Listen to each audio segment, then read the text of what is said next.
OneNews can reveal vintage car, motorcycle and motorhome owners are in line to save time and money with fewer safety inspections. The government's planning on introducing annual checks instead of 6 monthly, saying the current regime doesn't make sense. Kate Nicol-Williams has reaction.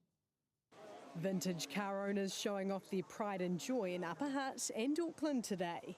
Punters allowed to dream. I'm particularly a Mercury and a Mustang fan. There are a lot more people getting involved, including younger people who are into things that they can maintain. Now owning a car or motorbike that's over 40 years old could get easier, with the government planning to double the time between each warrant of fitness. The stats show that people who drive vintage cars, they actually pass their WoF at a higher rate than people who drive non-vintage cars, and so the law is basically out of step with reality, and we're bringing it into line with common sense. He says there are 128,000 eligible vintage vehicles. The change would also affect 39,000 private motorhomes.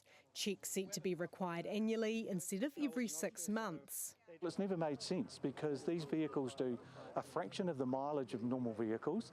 They have a fraction of the serious accidents. The AA backing the change and calling for the government to go further, saying the inspection regime should be based on the distance a vehicle has travelled, not the age of it. Those vehicles that need to be inspected will be inspected, and those vehicles that don't because they're aged, or some people own 6 or 7 vehicles, so they're not travelling in each vehicle a lot of distance. OneNews had to check out the roadworthiness of this car up close.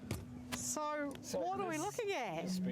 This is a 1939 MG TB, the very first of the MG sports cars. The public might have an assumption that older cars have more issues, and so the law as it stands is correct. What's your reaction to that? The reaction is really quite simple. Cars, and you're seeing it sitting right here now, the amount of money that people spend on these cars right across New Zealand, every car that's here today is probably 4 times the average of any vehicle. Something to talk about on the next Sunday Drive. The public can give their feedback on the proposal from February 24th. Kate Nicol-Williams, OneNews.